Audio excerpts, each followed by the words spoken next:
about the time we faced doom. All right. Well, as I remember. At Avenger headquarters. Because united, the Avengers are strong. Welcome to the Marvel D&T Evolution podcast with myself, Andy Stead. And I'm Jarian Gibson. And I'm Alex Stroud. And we've got a very special guest on today. We have got Steve Honeycutt. How you doing, Steve? I'm doing great. Excelsior. Oh, I Nice. like that. Nice intro. Nice intro. Thanks. We're going to get cracking chatting to you in a moment, Steve. But just a really quick review on last week's episode, or a recap, should I say. We had that bumper news episode. We spoke about No Way Home. We spoke about Hawkeye. It was a good episode, weren't it, Alex? Did you enjoy it? Yeah, it did.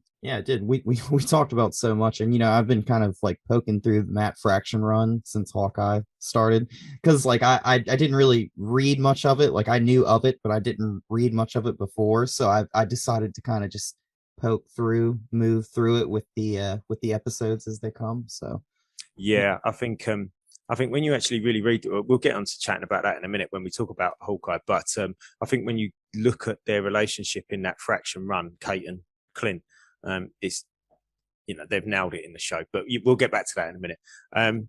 Joan, are you recovered after last week's bumper news episode? Yes, I am.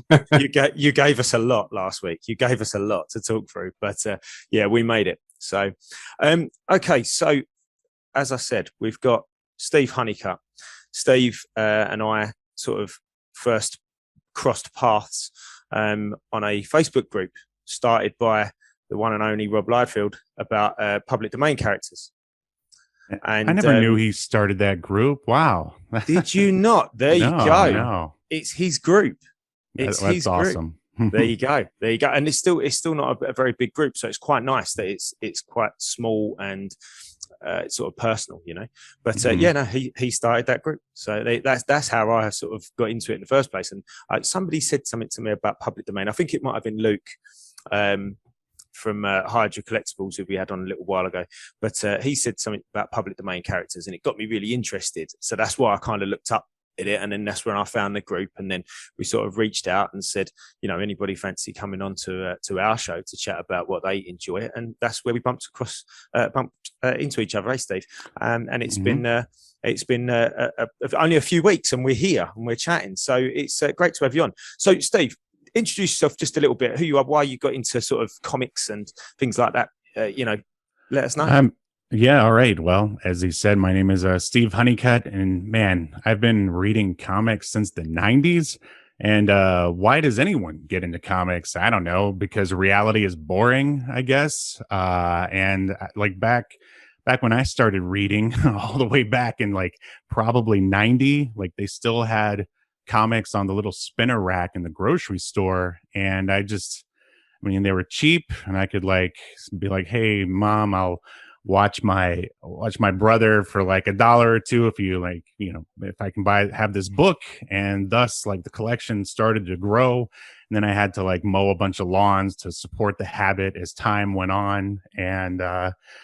And yeah, I just never stopped loving comics. I think I had to stop reading for a while there because I really got into music and had to buy a bass guitar. So all the lawnmower money went to that for a while. But I've always been reading in one way or another. And I don't know, it's just been interesting to see how the industry has shifted over the years, for good and for bad.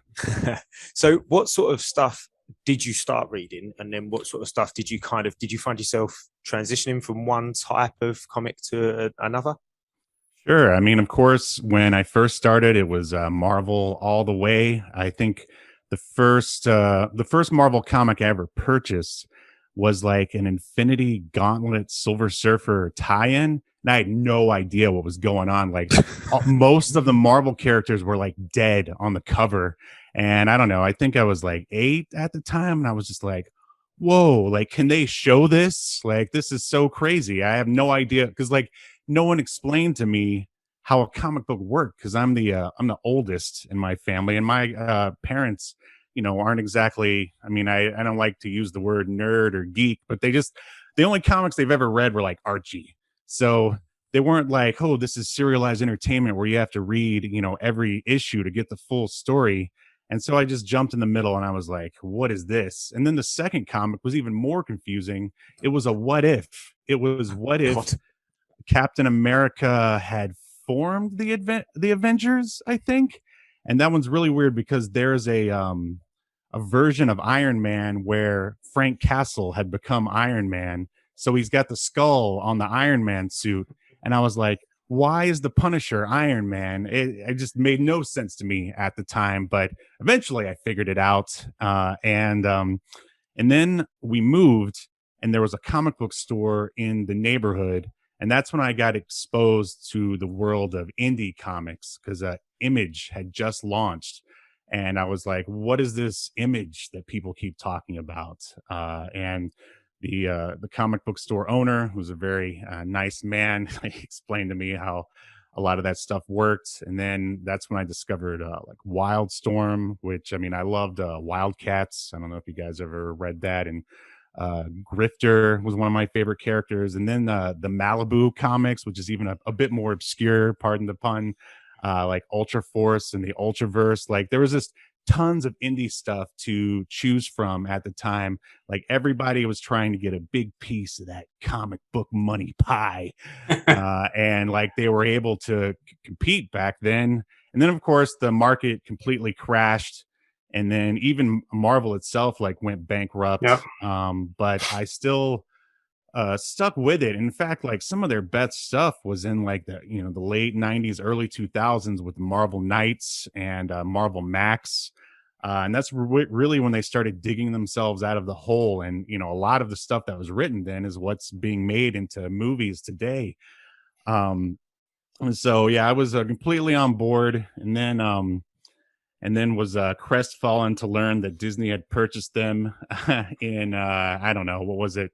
2007, 2006. I can't remember when it was. And I remember listening to the podcast back then, and all the creators would come on and they'd be like, oh, they're not going to come in and mess with us. They're just going to, like, I don't know, throw money at it or something. And like, I mean, maybe for a while that was true, but then like, I remember Marvel Now came out, and that's when I sort of started to sort of drift, because it just slowly stopped feeling like the Marvel universe that I knew. And then it's only gotten worse as time has gone on. But there's a few bright spots here and there. Like I read the entire run of Immortal Hulk, which just finished a few weeks ago. And I've been reading other Al Ewing stuff, but it's not as good as Immortal Hulk. Like I tried to read his new Cable that just came out a few weeks ago, and it like opened with just him being like, it was like in the captions, it was like, people always ask me what's in my pouches. I'm like, no, they don't. Like, and that is an example of why I don't like the Disney-owned Marvel universe, because like generally it's too jokey. And I feel like a lot of the other writers, they're just sort of there so they can, I guess, hopefully use comics as a stepping stone to probably get to the movies or maybe to work in TV. I mean, I feel like a lot of the guys who probably weren't like that have just left. Like, who was the guy who created the Cosmic Ghost Rider? Donny Cates. Yeah. Like he's got his Substack deal now. And I mean, I guess Al Ewing is still there for the time being, but yeah, like most of the people that are left, I feel, I mean, and again, it's all opinion, are, they're writing the jokey Marvel comics. And again, it's probably editorial telling them to do it. And, trying to emulate the tone of the movies as much as possible, which I feel like movies and the comics should be separate as much as possible. And if anything, the comics should not be emulating the movies. It's the other way around, because they were there first. I don't know. Did I prattle on for too long? Is there anything else that I missed? Well, you tell us. Is there anything you missed? Going back to a couple of your points, I like what you said about when you first picked up a comic and you picked up something that was a tie-in to a big crossover, and Mhm. you kind of thought to yourself, what is going on here? You know, what have I got myself in for? Like, what's Right. happened before and what's going to happen? And then you picked up a completely different comic the next time. Hold on, where did that story go? You know, it didn't go anywhere. I've just been Right. trying to explain to my youngest son. Yes, literally this weekend, actually, you know, he's just started to get into buying comics, and he'll buy a comic here, and then he'll buy a comic there, and then he'll sort of buy a comic there, and he'll kind of read the story, and he understands the story. But obviously, it's a run of, you know, maybe 6 issues or something like that makes Sure. up the whole story. And I kept saying to him, and he's like, oh, okay, right, I get it now. You know, he gets that there's kind of a run of 6 issues that make up the entire that little portion of the story. Right. But I can imagine, as like you said, an 8 or 9-year-old, that's really confusing, especially if you've got nobody to tell you that. Right. Yeah. You know? It warped me for years to come. I can imagine. And I'm really interested in your experience going down into the sort of indie comic line, and where that's led for you now, because we know, us guys here, that that you've written your own comic, and you're starting to work on that. There was also a reference that you used in there, which our listeners won't quite understand yet, but they will do in a moment when I talk to about them, when we mention about your podcast. But you know, where did that sort of indie comic thing lead for you?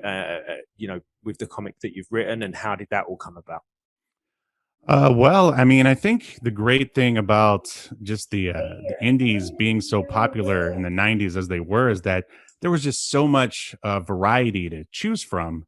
And also, it led me down a path of like non superhero comics. Like, sadly, in America, I don't know how it is in the UK.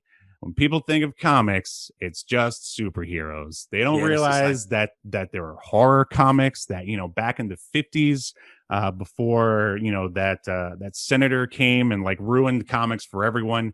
There was like comics of every single genre, like the Tales from the Crypts and your war stories, and you know, crime comics. And I mean, I really like crime comics now. I read the Ed Brubaker's like Criminal. Like, if you haven't read that, you should definitely check it out, because it's just amazing. I mean, of course, you know, if you're like 12 years old, it might be a little much for you, but I mean, it's a great comic nonetheless. And I think it just you know, just opened my eyes to all these different genres.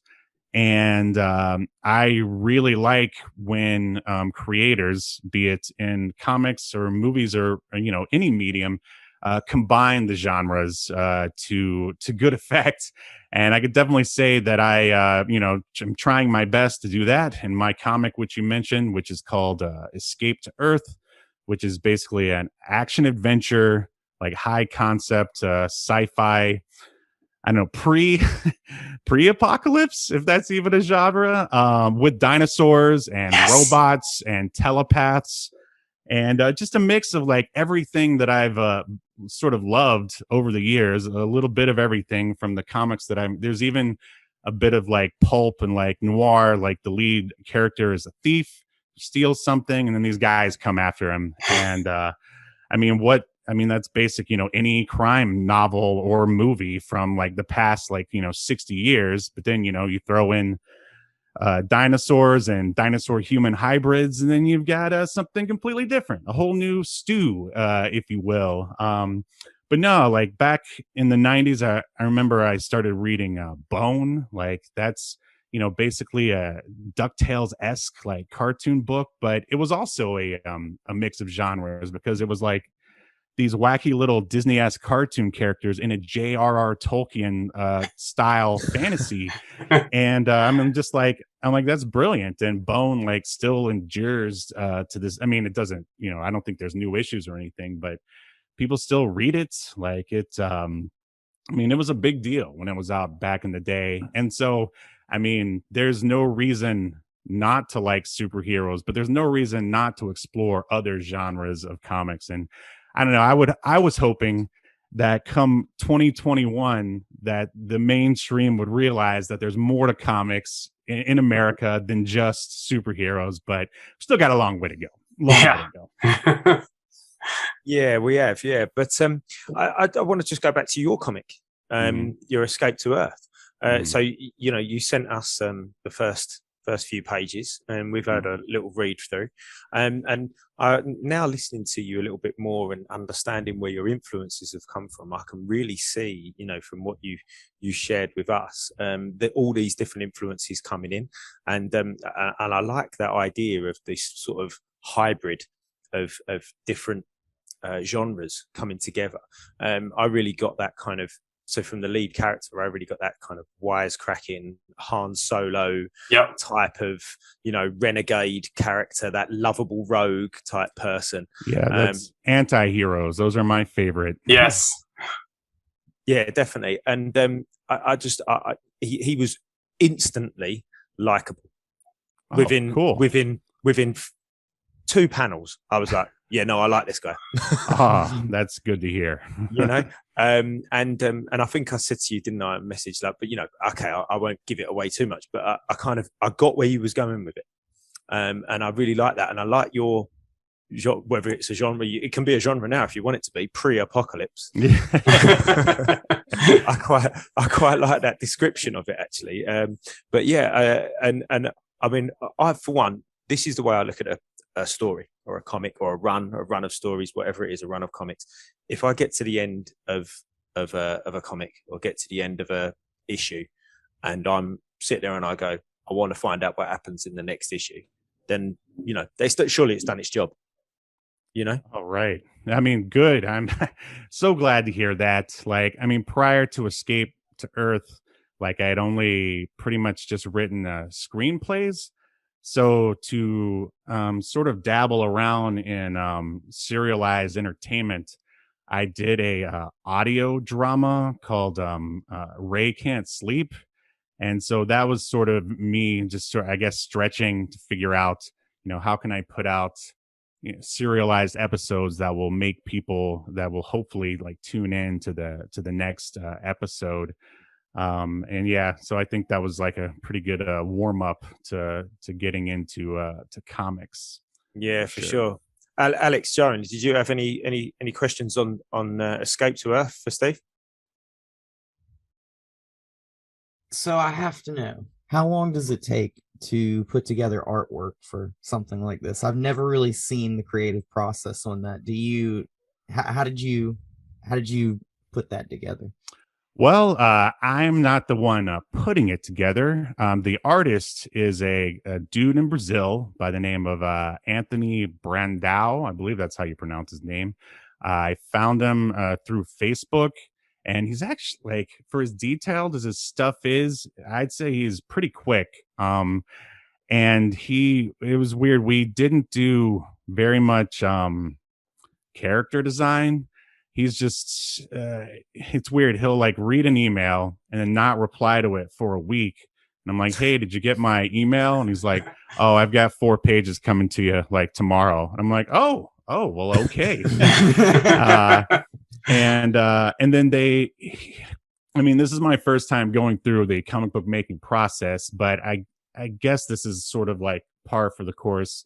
He sends me like the penciled panels and called roughs. I mean, this is all new to me. And he's like, you know, just basically ask me my my notes on him if there's something I want to change or anything like that. And if I give him the thumbs up, then he inks it. And then I found like he said that he could color, but it's weird.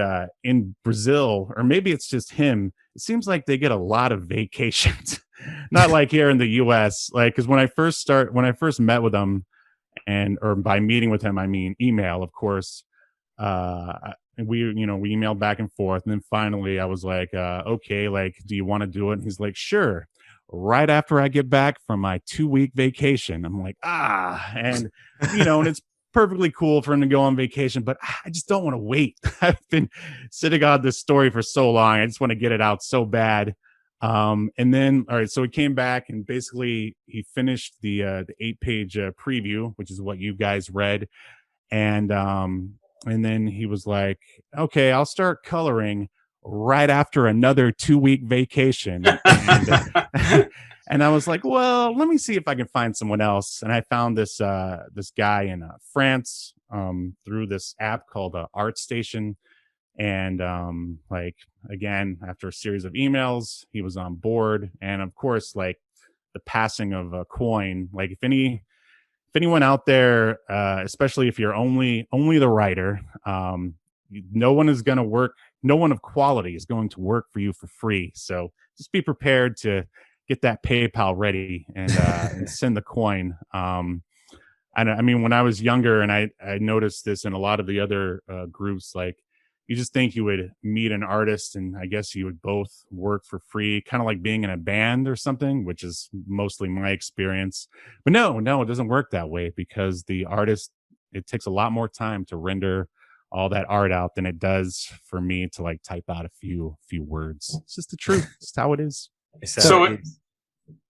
Oh, I was just gonna say, I've seen in the past people go like by panel and they like lay things out, and when they do that, did you just send him like an outline and say this is what I'm like looking for, kind of more or less? Or I actually sent him the script in comic book script form, which that was a big change for me. As I've already said, I'm used to writing screenplays, and he actually said he was willing to work from a screenplay. But I'm a little bit of a control freak, and I was like, no, I can't just have him interpreting this movie into comic form. He must do what I say. And in addition to the comic script, I also even storyboarded out in this program. It's called Storyboarder. It's like a free program where they basically just give you, digital puppets, and you can put them in whatever form you want. And he completely ignored those, which is perfectly fine, because the stuff he came up with was, as you saw, was just pretty amazing. And once he got rolling, there wasn't really too many notes left to give. Like, I guess the way he interpreted the comic script was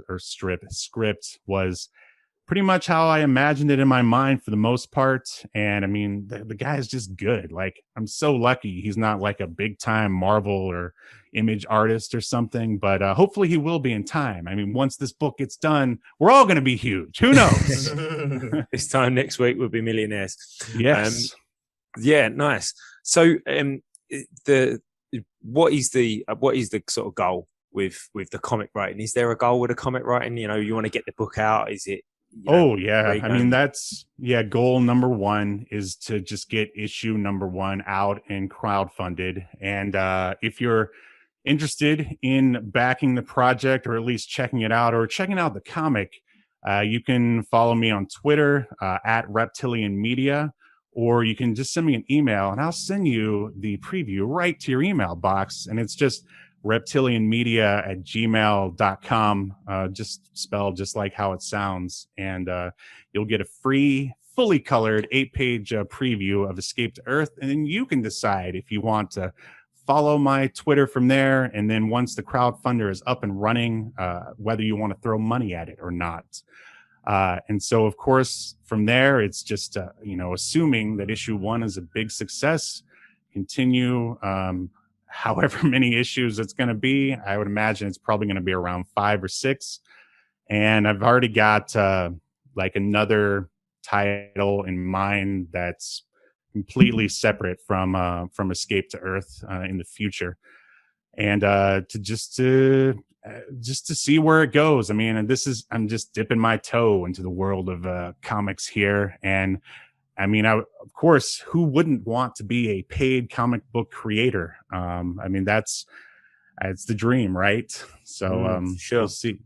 We'll be able to we'll share your details in the show notes, and we'll also share them on our group as well. So if any of our members on our page want to get in touch, they can, and then you can send it out to those guys as well. So they're all Marvel / comics / pop culture type people. So great. Hopefully be reaching the right type of audience. Yeah, I'm pretty impressed by you guys' group. Like, there's so much content there daily. Like it's just, and everyone seems pretty positive. It's awesome. Thanks for adding me. You're more than welcome. We've been through some turbulent times, but we've certainly come out for the better. And we've we're quite proud of the group that we've got, even though we're at humble numbers at the moment, but quantity has not necessarily been our target. It's all been about quality, really. So true. So we're doing well on that front. But before we get on to talking about Marvel stuff, I just want to touch on one other thing with you, Steve, before we bust into talking about the MCU and talking about Hawkeye. You host your own podcast. That's right. It's called Obscurity Now. I mean, basically, it's we talk about almost old and forgotten media. It could be anything from a movie to a TV show to a comic. And one time we talked about a video game, a old Sega CD basketball game with Scottie Pippen. I've never even played it, but it was one of those old FMV ones. So we like to make fun of old crap. But occasionally we get surprised. Like we did an episode where we compared like the Teenage Mutant Ninja Turtle clone cartoons from the 90s. And one of the cartoons was Biker Mice from Mars. And it was awesome. I never watched it back in the day, but it was hilarious. It was good satire, making fun of itself and the genre. And I loved it.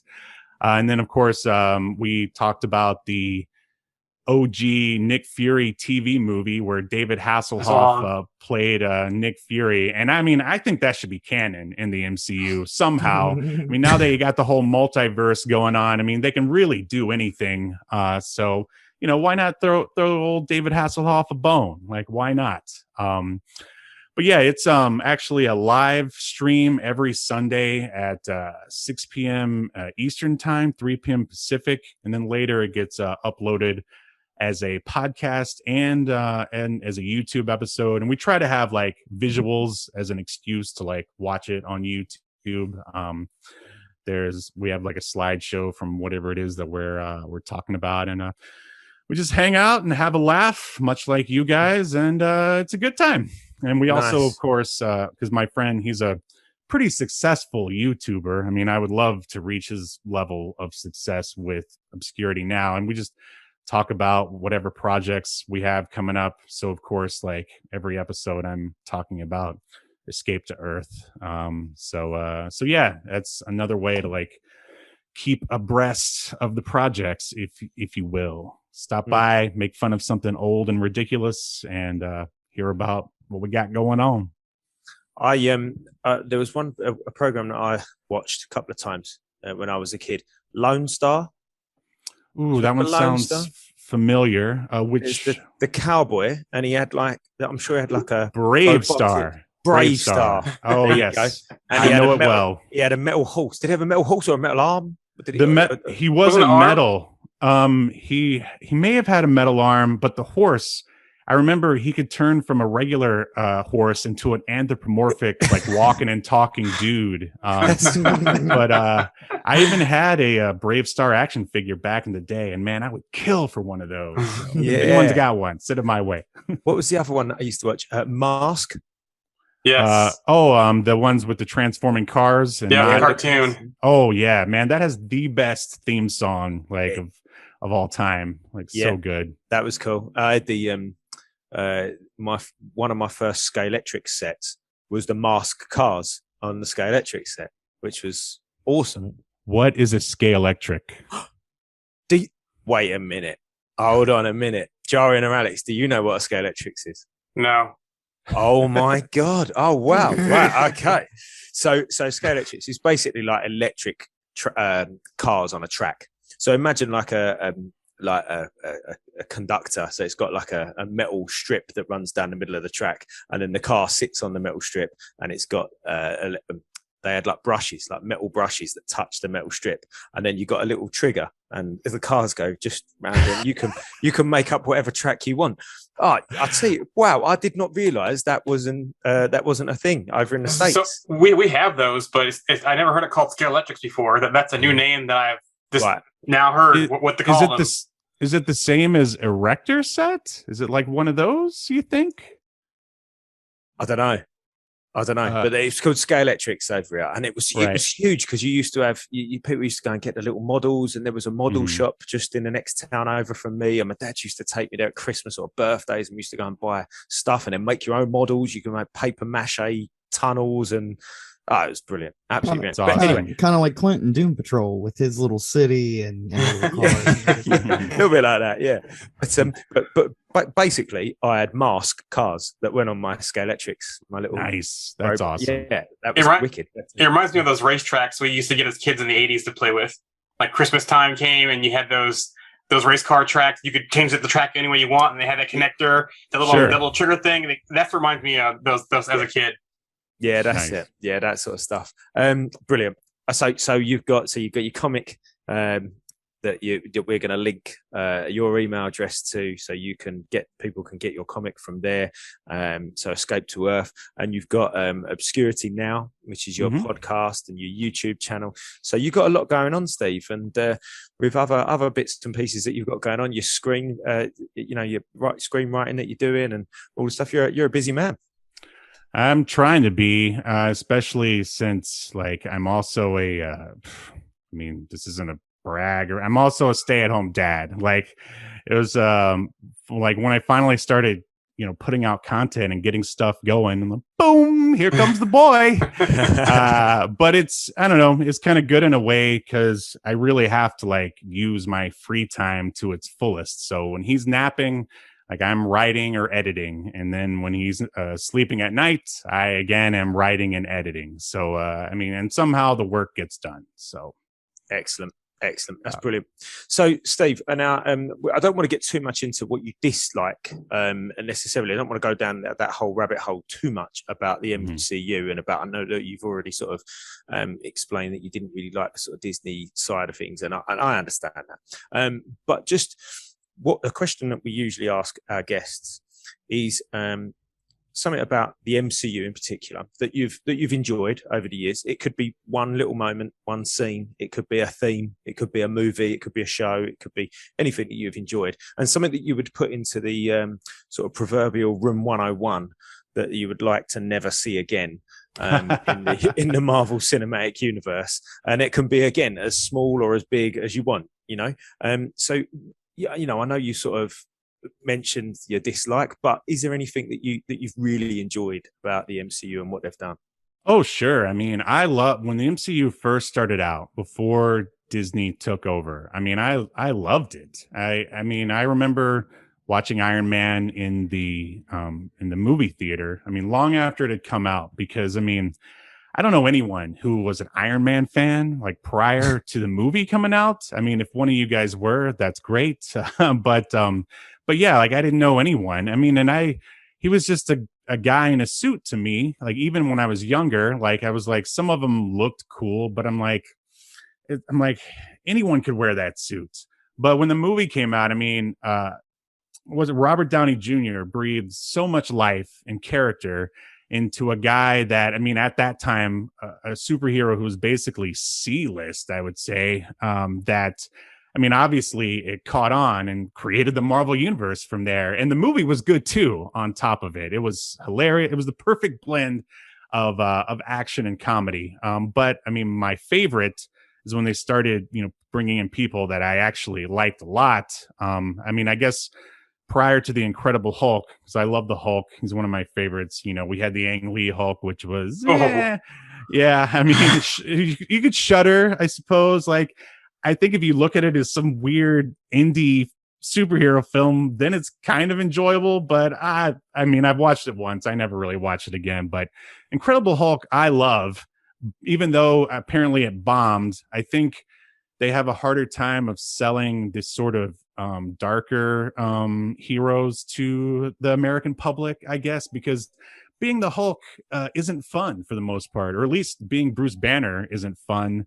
They made him fun in Avengers. Because they used him sparingly, and that was, again, I would say that was an acceptable version of the Hulk. But I guess to piggyback off of that, I just really, to put in a box that I would never like to see not used against. Like, I really hate how the Hulk is used nowadays. He's basically Shrek, like in game, he gets a hurt arm. He's got an arm in a cast. Like, what? The Incredible Hulk I read is like, and he's gets hurt, and then he reforms and he's the Hulk again. Hulk is strongest one there is. And then he's handing out like tacos to people. That is Disney schmaltz at its worst. Like, you're killing me. And then in Thor Ragnarok, like, he's basically treated as sort of like a 8-year-old by that. Come on, Hulk, let's go practice. Like, and he's just like, it sounds like more like a Sesame Street character. And I mean, that's like sort of Disney's MO. Jarian's lost it. Jarian's lost it. He's gone. He's absolutely gone. He totally agrees, by the way, but he's gone. Oh, good. All right. Solidarity, brother. They nerfed him. Yeah. So basically, just the way the Hulk is now treated, like post Disney buyout, I loathe it. And also, I mean, and on a more macro level, the movies have now morphed from sort of like action movies with comedic dialogue to more comedic and less on the action level, to the point where I never feel like anyone is ever in any danger. They're always too busy quipping. Like, when the third act comes, that's when stuff's supposed to get real, and it never does anymore. It's and now they have so many people who are OP and like, I mean, of course, there was a lot of emotion in Infinity War and Endgame, but I never feel that anymore. Like, it's like all the movies are Guardians of the Galaxy and Ant-Man now, and they don't all need to be. Again, we can have, various tones and genres here in the Marvel universe. It's okay. Hulk doesn't have to give tacos to his villains or anyone, But you made a statement there about we're not ready for the dark tone movies here. And it does seem like Marvel is starting to go down the dark path, because we have Moon Knight coming, we have Blade coming, we have Werewolf by Night's coming. There's rumors of Ghost Rider. Do you think they'll get those right? Since you don't think we're not going down the dark path properly.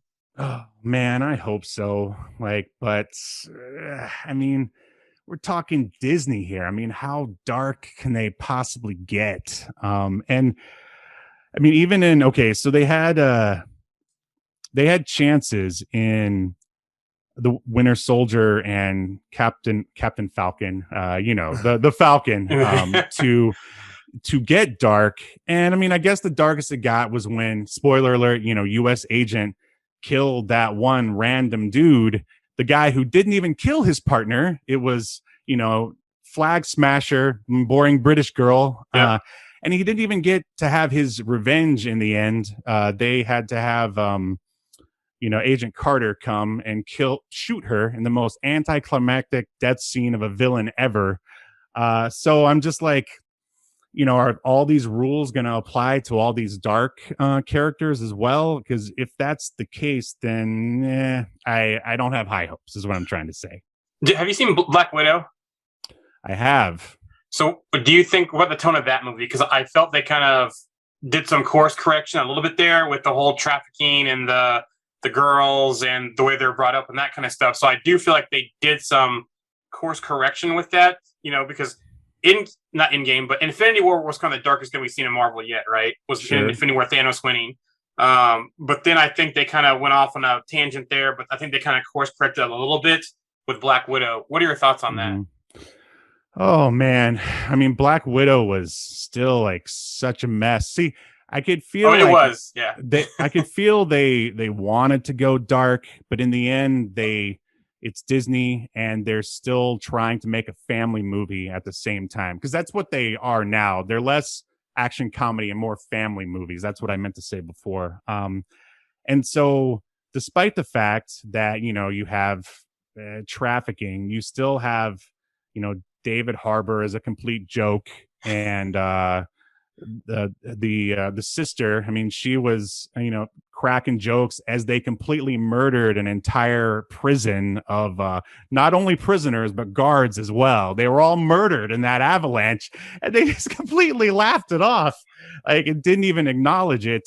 To me, that feels more like just bad writing and not knowing how to handle the tone from the get-go from the writers, or at least the maybe the producers overall. They're just like, oh, this is dark, but we got to put in a bunch of wacky jokes there. We don't want anybody feeling bad, Yeah. I do you know what? I was going to bring up Black Widow and a very specific moment in Black Widow because of almost the 2 points that you've both just made there. Yeah, we had the opening credits to that movie, I think, was probably the darkest thing we've seen in the MCU, full stop, because we're talking about human trafficking of young girls, which is horrific, Sure.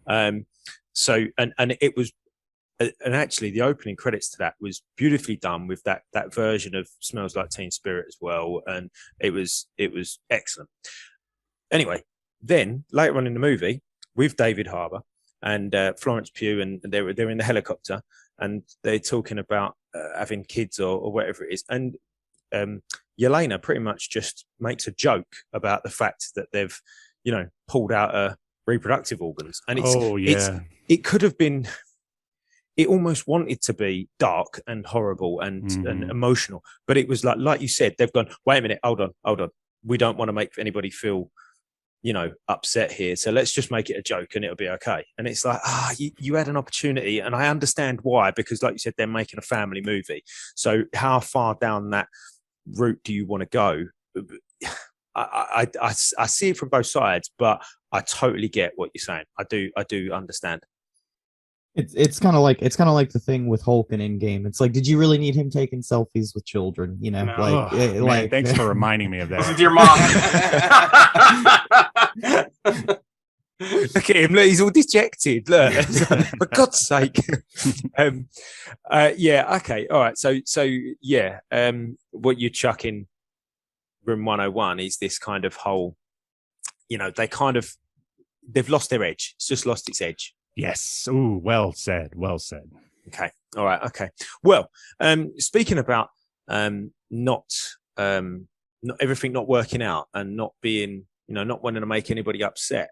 I think that's a really good segue into what Jarian's got sitting right behind him at the moment, and the first 2 episodes of Hawkeye. And I think that Clint is one of those characters that I think a lot of people can really, what's the word I'm looking for? Relate to, because he is an Avenger.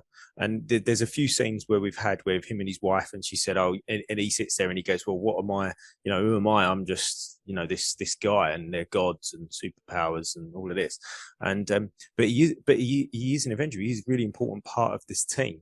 But he is also just a normal guy who wants his family life. He wants to work on his farm and change the sunroom floor, and he wants to, take his kids out to, bowling or whatever it is. And he keeps getting dragged back into this world. And I think we started to see that in these first 2 episodes of Hawkeye last week, where he kind of didn't like being recognized. And then when he was recognized, it was all really awkward. And, but then other people are sort of worshipping him in a way, like Kate was sort of absolutely loving him. And I really, really enjoyed the first 2 episodes of Hawkeye. And in fact, I probably enjoyed it more than the first 2 episodes or the first little bit of any of the shows that we've seen. Jarian, what was your thoughts, mate? No, I agree. I thought it had a good balance, him struggling with family life and the Avenger life, but also doing the right thing by Kate as well. You can kind of see he's got that battle. He wants to be home for Christmas, doesn't want to let his kids down, but he also wants to make sure that suit, that Ronin suit, doesn't do any more damage than it's already done, and that Kate is safe. So there's some interesting balancing act. It feels like they're doing these first 2 episodes. Alex, what was your thoughts? So I actually really liked the kind of trauma that he felt by Black Widow's death, and how they kind of touched on that, and the beginning of the show where he's sitting there watching the play, and he's like, oh, turn the hearing aid off, turn it back on. He looks up, he doesn't want to look at it, type deal. I also really like one thing. I will say this did bother me: the Ronin suit and the sword. I was thinking about it. I was like, I wonder how they got that. How did that get out of Clint's hands? Because I'm pretty sure the last time we saw those, I thought he was wearing them. So did did you just take them and throw them in the trash somewhere or something? And somebody's like, He left it at the laundromat. Yeah. From what I can gather, they picked it up from the Avengers facility that got blown up, like the mess. And I'm guessing that when we see in Endgame, Natasha goes to get him. She gets him back on a Quinjet. She takes him back to the Avengers facility. He changes out of his Ronin outfit and he leaves it there, and then it gets blown up. I guess that's where they go. But he had the sword still, though, didn't he? Because when he's in that tunnel fighting off the those one things, and he has that sword that he's swinging when he's shooting back up, and he has the gauntlet, so he at least still had the sword on him. Yeah, he did have the sword on him. I mean, I don't know whether that was the same sword or not. I'm not sure. But which it's interesting when you watch the episode, because they're like, oh, and then we have this companion piece that goes with it, so it almost makes me think the way that they talk about it is it's like they came from two separate places rather than like put them together. You know what I'm saying? Be like, oh, we're auctioning off the suit and the sword kind of type deal. Like, potentially. I really liked it. Do you know what? It's actually more by a total coincidence that Die Hard was on last night, and I watched Die Hard. And I tell you what, Clint in these two episodes was literally John McClane from Die Hard. It was so similar in that kind of like, I'm too old for this stuff. The reluctant hero, yeah. Like he's kind of in the wrong place at the wrong time, isn't he? And or the right place at the right time, depending on which way you're looking at it. But I think he's got that sort of old, kind of worn out, like we got that with the hearing, the hearing aid and all of that. But and I like I say, we watched Die Hard last night, just pure coincidence, and it really did have those parallels. I think it's like a Die Hard / Home Alone vibe, because Clint's the Die Hard, Kate's the Home Alone type thing. So left to her own devices, things are gonna go bad but end up good. So yeah, I like that. It's a Die Hard Home Alone hybrid. Yeah, how they sold it to Disney. I bet they went for it like that, snapped it straight up. But if you think with them together, though, it's kind of Lethal Weapon-ish, right? In a way, because he's too old for this shit. Yeah.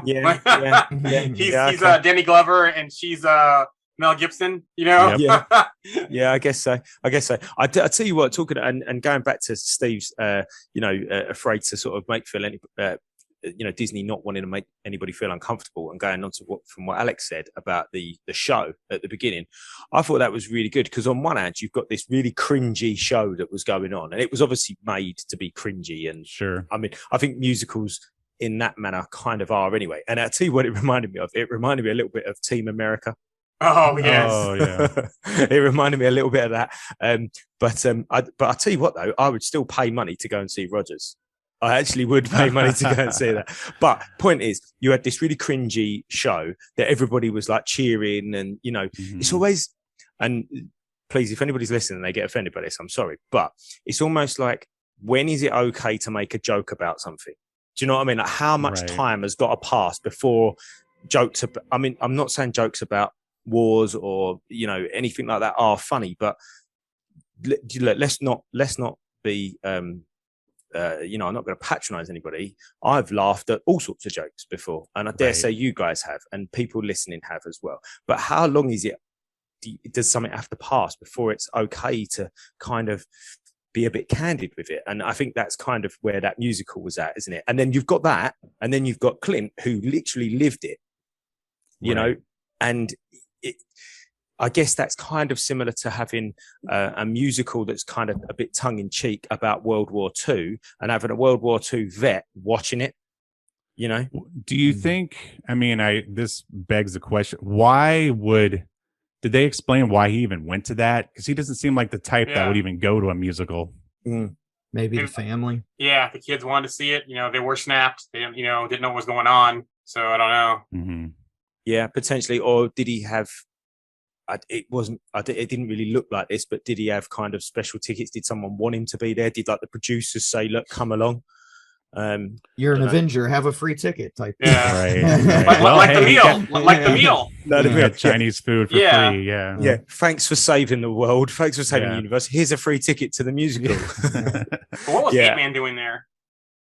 Well, see, that's really funny because I don't know if anybody's ever been in a situation where you've kind of been in front of the news. You're like in the news, and then a day later or 2 days later, you then read the news and you're like, hold on a minute, that's not what happened. But that's basically what that was, wasn't it? That's somebody kind of getting their facts wrong. Right. Unless, of course, because there is a caveat to that. Because I guess in a way, Ant-Man was in New York. Yeah, time travel. In 2012. So yeah, I've seen that, not argument necessarily, but that theory. But I'd personally say that's what that was. That was the kind of producers of the show, like not even, maybe they didn't even respect the history. They just went, no, do you know what? Ant-Man would be really good in this. Let's chuck it. Let's put him in it because he'd be really cool, you know? Embellish it a little bit, make it a little bit different. That almost sounds like Disney making fun of themselves for not respecting the continuity of Marvel Comics. Yes. But I doubt it's that deep. No, I reckon you're probably right, Steve. I don't reckon it is that deep, but yeah, I think that's it. But that song, by the way, is brilliant. I love it. I've listened to it a couple of. It is a bit catchy, yeah. And it works beautifully as a musical. I love it. Honestly, I would pay money to go and see it. But moving on, looking at the Tracksuit Mafia and the bro, yeah, bro, the bro count. We've had 12 bros so far. So we're not doing too bad. Did you take a shot every time they said bro? You wasted. One of our one of our admins, Jamie, he's keeping a bro count. So he's going to do a bro count every week. He's going to do a bro count. Were you guys expecting a bro count before watching this? No. I mean, I'm just, I never read the Matt Fraction run of Hawkeye, so. I mean, but then I think I saw someone posted in the group like a sort of comparison of the scenes thus far compared to the Matt Fraction comics, and I mean, I'm just wondering if the Tracksuit Mafia were just hilarious, not really hilarious, more like cringy Three Stooges-esque like villains in the comic as they were portrayed in the show. Yeah, they were. Yeah. I see. And to be totally honest, I think they've absolutely nailed it. Like it could not be closer to the feeling that is exactly how I imagined them to be in live action. But I wasn't expecting the bro count though. I just was, that's the one thing I wasn't expecting though. They did it really well, but I wasn't expecting the bro count though. No, that's true. Yeah. But I thought they were perfect for me. Like I said, and actually it really, really does feel like. I mean, Matt Fraction has got a credit as a consulting producer. Yeah, and yeah, I mean, you can tell it is very good. And I saw the same post. Dave put that one up. The comparing the scenes, and it is very good. And I do really like that Fraction run, and I'm looking forward to. I can't wait to see the car chase. I love a car chase, Steve. Yes. I'm a car chase like addict. And I love a good car chase, so I'm expecting this one to be potentially one of the best we've seen in the Marvel movies. So. I'm sure there'll be a lot of jokes strung through it. Oh, there will be. Yeah. No, there will be. But the whole Fraction comic is. But yeah. So and obviously towards the end we got that little glimpse of Echo. Yep. And did we feel like there was something else going on there? I know where I'm kind of heading with that, but I want to see if anybody else has got any feelings on there. Maybe some Kingpin relation kind of type deal. Well, it's adopted daughter. There's some clues throughout the episodes with the buildings and the apartments and that kind of stuff. And I even think they dropped the West Coast Avenger reference in one of the things too as well. So I think we're going to get Kingpin. Honestly, I think all roads are leading there. Well, and what's really weird too is that shot of her at the end of the second episode where she's like in all red. That's like a Daredevil scene. Like that looks just like an episode of Daredevil, like one of those shots where he's standing in a red room, in his red costume. I want to come back to that just before we let Steve go. I want to come back to something that you've just said there, Alex. Don't let me forget. But Steve, you was just about to say something. What was you going to say? I was going to say I thought I heard where they can't get what's his name from the Netflix from Daredevil to portray Kingpin in Hawkeye for some reason. Did you guys hear that by any chance? I've heard that one. I also heard that it's heavy rumors that it's going to be Vincent D'Onofrio. I think Yeah. Frio. I can't say his last name properly. I think it's Diafonio, yeah. Yeah, and that they're going to change his look to be more comic accurate. So even fatter? Yes, Oh, wow. That's like Spider-Verse size. Mm. Kingpin. Well, that might be too much, but Yeah. well, all right. I tell you what, that's a great little segue then into what I was going to ask you, Steve. So talking about the tone of the Disney Marvel stuff, what did you feel about the Netflix? I'm going to are we finished talking about? Well, I think we've covered off Hawkeye quite well there, haven't we? For these 2 episodes. So just before we wrap up, what did you think of those Netflix shows, Steve? I liked them for the most part. I mean, you can definitely tell. I mean, of course, they were doing, streaming superhero shows first, so it like kind of took a minute to be like, hey, look, this episode is obviously filler. And you could feel that in Disney Plus shows as well, like that, where they're just sort of trying to stretch as much as they, pad the running time, if it were. Like, I loved the first season of Daredevil and the first season of Punisher. Although there was a lot in how the Punisher was portrayed that I wasn't exactly a huge fan of. I mean, I think John Barenthal is a great actor. They just went for a much more human Punisher than from what I'm used to from like the comics from the 90s. Like, I watched all of them. I don't think I could get through Iron Fist though. I watched like a couple episodes of that, and but yeah, I mean, there were still writing problems in a few of them. I remember in like Jessica Jones, there was some in the second season. I think there was a lot of motivation problems between what she was doing for her mom in that one. I mean, it's so long, it's hard to even remember. But if I had to choose between a Netflix Marvel show and a Disney Plus one, I would take the Netflix one, just because it treats me a little bit more like an adult than the Disney ones do. Yeah, I agree. I think that's where we'll see that there's been talks about some of these shows going to Hulu and not on Disney Plus. And so I think we'll get the darker stuff on Hulu is going to be my guess. Be cool. Yeah, we've spoken about that in the past, haven't we? About them making like these with the Marvel Nights and things like that, trying to branch off a little bit to give you a little bit of variation in the style of show or movie that they deliver. Well, more dark, less jokes. Yeah. Like Yeah, Hitmonkey. Hitmonkey. Yeah, that's the Bloodbath show, and that's all on Hulu. I'm actually enjoying Hitmonkey also. I tell you what, I I've wanted got to check that out. Yeah, It's good. It's really I've got to get enjoyable. on it. I've got to get on it because I haven't seen it. I don't even know where to. I don't think I can get Hulu over here. I'm not sure where I might be able to pick that up from. But Stars, isn't it? You guys have the Stars net. Yeah, Star. Yeah. Is it on there? It might be because we don't have Star over here because I Okay. haven't seen it. So Right, I'll check that out. Yeah, because everyone keeps raving about Hitmonkey, so I've got to crack on with that. But anyway, sorry, just a little. We digressed off into those Netflix shows, but I think that was worth it, a worthwhile conversation there. But yeah, I mean, I'm looking forward to seeing where the Hawkeye show goes. I really like Clint, and I really like Kate as well. I'm a big fan of Haley Steinfeld anyway, actually, and I think she's instantly likable, just straight away. Really liked her MCU origin too, by the way, how it tied back to the Yes. 2012 Avengers.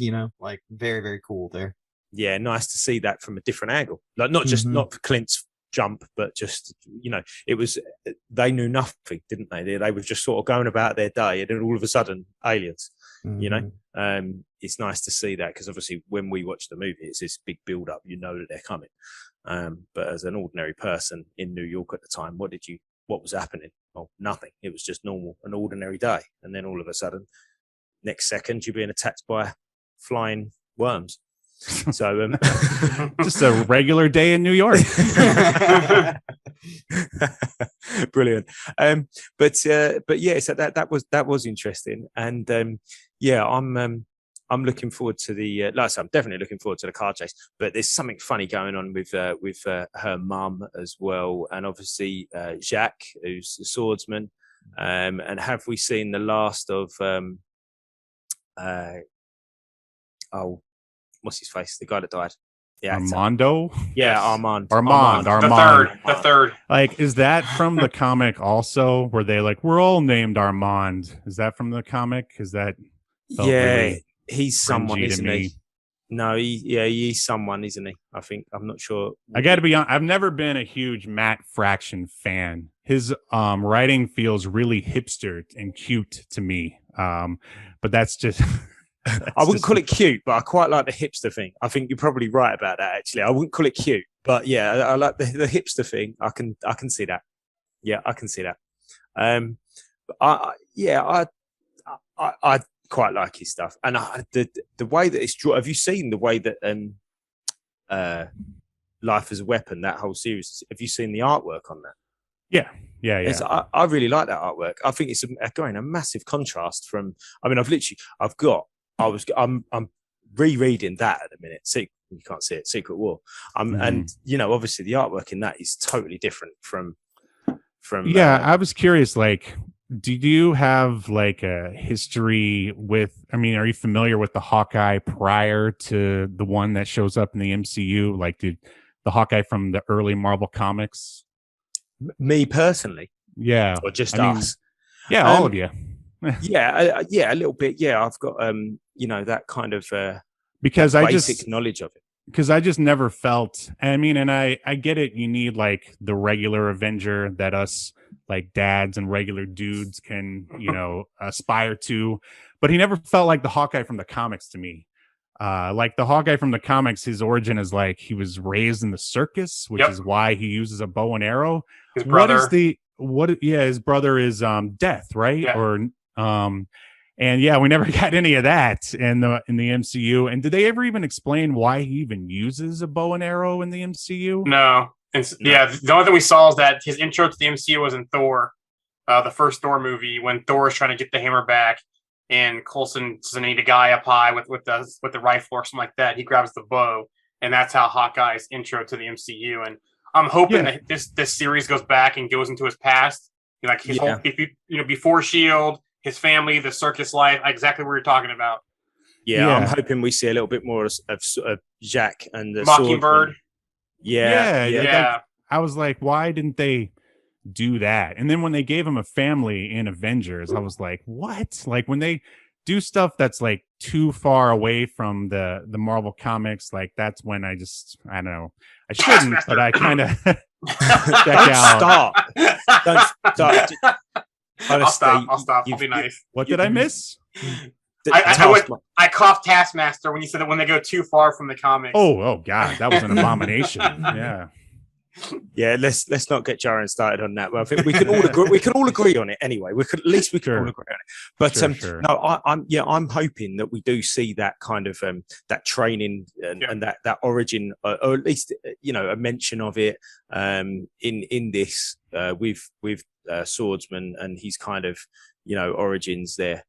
I don't want to see just a mention. I want to see a whole episode tied to his backstory in this series, like a whole flashback. Yeah, to and explain. I wonder if they'll do like what they did in the Scarlet Witch show, where they'll show him in the original costume, but of course it looks all cheesy and Spirit Halloween style. Which I mean, I love the original costume. I get why they can't do it in the movies because it would probably look a little too much, but I still love that costume. I really love the mask on that costume. I don't know why. I just the H. Yeah, that's so cool. It's so like 60s. It's the best. Because one thing they could do, and it might be a little bit too far out, is have them go to his past that sometime ties into Swordsman as well. They have some past together that goes back to the circus. They can show Mockingbird and then proper introduce Mockingbird in the future, at present day, into the MCU as well. There's a lot of ways they could do that if they went back to go forward. Well, and that also kind of pulls like Clint and Kate's story together, since Swordsman is like gonna marry her mother, and then he might be a mentor to Clint at one point or something like But do you guys think that Kate is a little too good?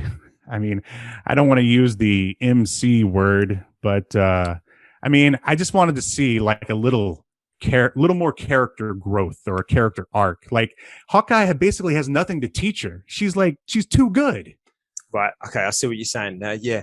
I think he's probably got, I don't know, humility to teach her, maybe. I don't know. Not necessarily skills. Maybe she doesn't need. Yeah, I mean, when she's being like attacked for the first time by the tracksuit mafia, she never shows that she's afraid, or there's not even a line where like, oh my God, I've never been in fear of my life before. She's just so laid back, always cracking jokes, and she's a millionaire. Who can relate to that? Well, I think some of the way, and I see where you're coming from, but I think the way they explain it is that she's been like an athlete all her life. She's has like a black belt, when she was a young teenager, so a young age. Right. So they kind of put that in there, but she does need to show some fear, some to where she knows that she hasn't really been put in these situations before. To kind of, unless that whole scene in 2012 with her dad dying and the house being basically blown up. That kind of made her like a tough, rigid person on the inside. Right. But yes, I do agree with that. They need to show some more of that with her, and hopefully we see some of that with her and Hawkeye instead of just being more comedy. And I'm just gonna roll with it. Yeah, Hawkeye has all the depth, and she's a cartoon right now. Yep.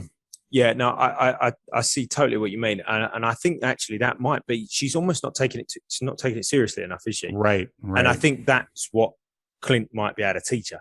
Actually, there is something at stake here. He's always had something at stake, hasn't he? Like his family, which I see what you're saying, Steve, about diverging too far from the comics. But I really like that. I mean, I'm a family man myself, so got kids, as you said, and so I've got that. I can kind of feel that as well. So I think that might be what he's going to teach her, that there is something at stake here. It's not just a case of throwing yourself into this fight. You've got to realize that, you could get hurt and this is going to happen, Well, I hope you're right. Well, there's the whole Yelena angle too. So maybe when she does finally cross paths with Yelena, that's when we might see some of that too also. Because we know at some point Yelena is going to show up and cross paths with him. Yeah, for sure. Brilliant. Well, I think we've covered Hawkeye off quite nicely there. So, that was great. Any last questions for Steve, Jarian, or Alex before he goes, or before we come off here? No, I look forward to more of your issues of your comic. Oh, thanks, man. Yeah, same as well. I like the style of it. The first episode, I did get that kind of renegade feel, like Andy was saying, kind of like a Han Solo type-ish anti-hero. So I'm looking forward to when the issue comes out. Yeah, me too. For sure. Steve, it's been a pleasure having you on, my friend. Thank you very much for coming on and sharing your knowledge with us. Thank you. If you ever need another fill-in guest for some reason, you've got my email. You know what's a good idea? When these darker productions start coming out, Work by Night, Moon Knight, Blade, and Ghost Rider, we should have you come back on to get your thoughts on those. I would love to. Thank you. Definitely. We can definitely have you back on, mate. No problem whatsoever. Well, it's been a pleasure, Steve. Thank you for coming on. Good luck with your comic. We'll share that link on the group and in the show notes as well, so people can get in touch with you to get your 8-page sort of teaser. Or ash can, as they used to call them back in the 90s. An ash can, nice. Yeah. So they can get that. Obviously, we'll share the link to your podcast and your YouTube show as well. Jarian, Alex, it's been a pleasure as always. So next week we have got our Spider-Man No Way Home preview, and hopefully we'll be welcoming Luke from Hydra Collectibles back on as a huge Spider-Man or Amazing Spider-Man fan. So it'll be interesting to see what he thinks about that. But for this week, it's been a great conversation. Thank you very much, everybody. And we'll see you again. Thank you. Yeah, bye-bye. Thank you, guys. Why don't you tell them about the time we faced doom All right. Well, as I remember, at Avenger headquarters?